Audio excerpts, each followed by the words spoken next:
कर नहीं पाएंगे, तो सिर्फ पुरी आकर प्रभु जगन्नाथ भगवान को दर्शन करने से चारों धाम दर्शन तीर्थ सब कुछ पूर्ण हो जाता है, इसलिए नाम रखा गया पुरी। तो किसी ने दर्शन पूर्ण होता है। मैं सबरे के श्लोक पढ़ा था, दोबारा पढ़ रहा हूं, ध्यान दीजिए। जगन्नाथ महाविष्णु बलभद्र सदाशिव सुभद्रा स्वयं शक्तिश्च नमा पूर्ण पूर्ण, यानी कि जगन्नाथ भगवान को विष्णु मंत्र में पूजा किया जाता है, और बलभद्र भगवान को शिव मंत्र में पूजा किया जाता है, और सुभद्रा मैया को स्वयं आदिशक्ति मंत्र में पूजा किया जाता है। यानी कि एक सिंहासन के ऊपर में विष्णु भगवान, शंकर भगवान स्वयं आदिशक्ति दर्शन देते हैं, इसीलिए दर्शन तीर्थ सब कुछ पूर्ण होता है, इसलिए नाम रखा गया पुरी। तो चारों धाम के अंदर पुरी धाम को श्रेष्ठ धाम मान्यता दिया जाता है ना। तो किसी लिए पुरी तो बिल्कुल छोटा सा शहर, कुछ भी नहीं है, एक मंदिर और समुद्र। तो श्रेष्ठ धाम किसी लिए मान्यता दिया जाता है? क्योंकि पूरी मंदिर का पूजा विधि विधान स्वतंत्र अलग है भारत से। क्या अलग है? जैसे हम इंसान संसार में चलते हैं, हमारा जगन्नाथ भगवान इसी तरह चलते हैं। और कहने का मतलब, हिंदुस्तान में कोई भी मंदिर जाइए, मंदिर जितना पुराना होगा भगवान इतना पुराना होंगे, धातु के हो या पत्थर के हो, लेकिन हमारे लकड़ी के भगवान पूजा पाते हैं। अभी जो भगवान का दर्शन किए है ना, ये कितने साल के भगवान मालूम है? 8 साल। मेरे कहने का मतलब 2015 को मूर्ति को बना गया है। जैसे हम लोग को शरीर को छोड़ते हैं, ये संसार में जो भी आए हैं, इंसान हो, जानवर हो, भगवान हो, या पेड़ हो या गाड़ी हो, एक दिन इस शरीर संसार को छोड़ के जाना पड़ता है। तो भगवान हमारे भी सिखा कर गए, मैं जिस तरह शरीर को छोड़ रहा हूँ, सभी को एक दिन संसार को छोड़ के जाना पड़ेगा।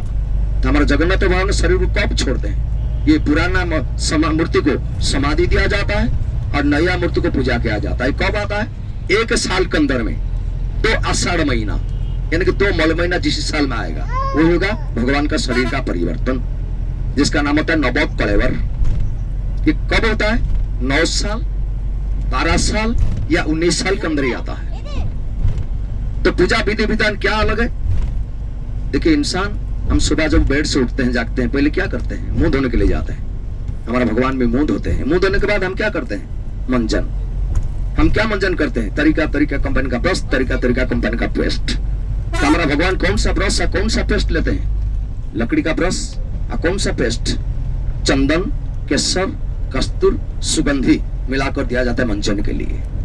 तो मंजन के बाद हम क्या करते हैं? लाहन के लिए जाते हैं। तो लाहन के समय पर हम क्या पहनते हैं? गमछा या टॉवल। जगन्नाथ भगवान के लाहन के समय पर भगवान शरीर सारी वस्त्र, फूल, माला सब कुछ निकाल दिया जाता है, सिर्फ गमछा पहना जाता है। तो लाहन के बाद हम लोग क्या करते हैं? पूजा पाठ। तो भगवान में हमारा पूजा पाठ करते हैं। देखिए, हम लोग को जैसे पिंडदान देते हैं ना, हमारा जगन्नाथ भगवान भी पिंडदान देते हैं। काल दीपावली गया ना, मालूम है? भगवान काल भी पिंडदान दिए थे। तीनों भगवान तीनों को पिंडदान देते हैं। रुक्मिणी, राजा इंद्रदम्न, रानी गुंडीचा को पिंडदान देते हैं। तो पूजा पाठ के बाद हम क्या करते हैं? नाश्ता। भगवान भी नाश्ता लेते हैं, फिर दोपहर को भोजन, मेरे भगवान दोपहर को भोजन, शाम को नाश्ता, रात को भोजन। हम ज्यादा से ज्यादा 2 बार भोजन, 2 बार या 3 बार नाश्ता। लेकिन भगवान हमारा 7 बार भोजन करते हैं, यानी कि 5 बार चावल भोजन, अन्न प्रसाद, और 2 बार सूखा प्रसाद, टोटल 7 बार। फिर कितने किस्म की मालूम है? 56 किस्म। हमारा घर में 5 या 10 किस्म, पार्टी होता है 20-30 हो जाता, अलग बात। लेकिन जगन्नाथ भगवान रोज हमारा 56 किस्म के प्रसाद सेवन करते हैं। फिर कितने क्वांटिटी मालूम है? 100 क्विंटल का चावल और अन्न प्रसाद डेली। तो इसके हिसाब से सोचिए, 100 क्विंटल का चावल और अन्न प्रसाद, दाल सब्जी कितना होगा, सूखा प्रसाद कितना होगा। कोरोना था, 2.5 साल मंदिर बंद था, आप लोग न्यूज में पढ़े होंगे, सुने होंगे।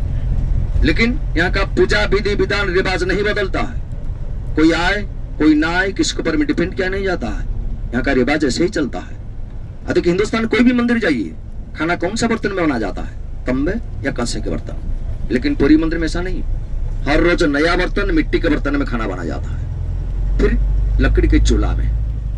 और यहाँ पे जो खाना बना जाता है ना, आप सोचेंगे आपका दिमाग भी चक्कर आ जाएगा। मेरे कहने का मतलब, चूल्हा के ऊपर 1 आटका, इसके ऊपर में 1, इसके ऊपर में 1, इसके ऊपर में 1, इसी तरह 7 आटका। तो पहले कौन सा आटका बनना चाहिए? नीचे वाला। लेकिन पहले वाले का ऊपर वाला, इसके बाद इसका नीचे, इसके बाद इसका नीचे, इसके बाद जो सवा नीचे वो लास्ट में बनता है। इसीलिए प्रसाद का नाम होता है महाप्रसाद। अब देखिए, जब रात को हम लोग घर को वापस जाते हैं, जिनका जो काम, ऑफिस, खेती बाड़ी, बिजनेस, जिनका जो काम खत्म कर भगवान को समर्पण किया जाता है और सुबह लाकर उसको बाहर फेंका जाता है, क्योंकि जहर बन जाता है, किसको दिया नहीं जाता है। तो चलिए, था पुरी के बारे में थोड़ी सी जानकारी, बाकी जानकारी मैं आगे आपको बताऊंगा। अभी समय कम, कृपया करके कागज कलम निकालिए।